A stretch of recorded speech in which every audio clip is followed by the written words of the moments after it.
বাংলাদেশের মানুষ এক নতুন বাংলাদেশ চায়।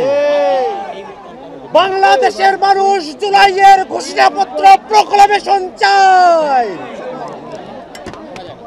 বাংলাদেশের মানুষ নতুন সংবিধান পেতে চায়। বাংলাদেশের মানুষ সংস্কার চায়।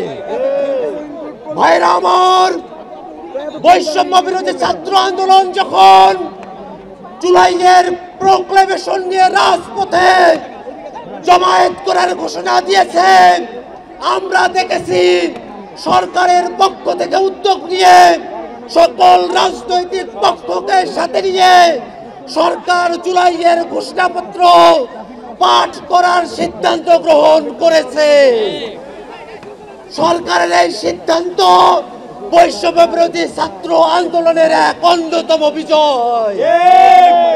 আমরা সরকারের কাছে দাবি জানাতে চাই, অবিলম্বে জানুয়ারি মাসের 15 তারিখের মধ্যে জুলাইয়ের প্রক্লেমেশন ঘোষণা করতে হবে। বাংলাদেশের মানুষ এক নতুন সংবিধান প্রত্যাশা করে। আমাদেরকে বলা হয় নতুন সংবিধান করবে, তার ম্যান্ডেট কোথায়? আমরা বলি নতুন সংবিধান নির্বাচিত প্রতিনিধিদের মাধ্যমেই হবে। বাংলাদেশের আগামী নির্বাচন হবে গণপরিষদ নির্বাচন।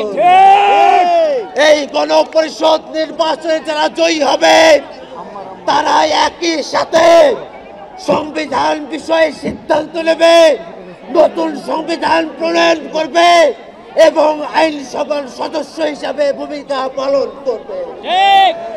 ভাইরা আমার, বাংলাদেশের মানুষের যে চাওয়াগুলো আছে, বিচারের চাওয়া আছে, সংস্কারের চাওয়া আছে, নতুন সংবিধানের চাওয়া আছে, বাংলাদেশের মানুষের প্রত্যেকটা বিষয়ের যে আকাঙ্ক্ষা আছে, সেই আকাঙ্ক্ষাকে বাংলাদেশের ছাত্র জনতা অবশ্যই বাস্তবায়ন করিয়ে নিয়ে আসবে।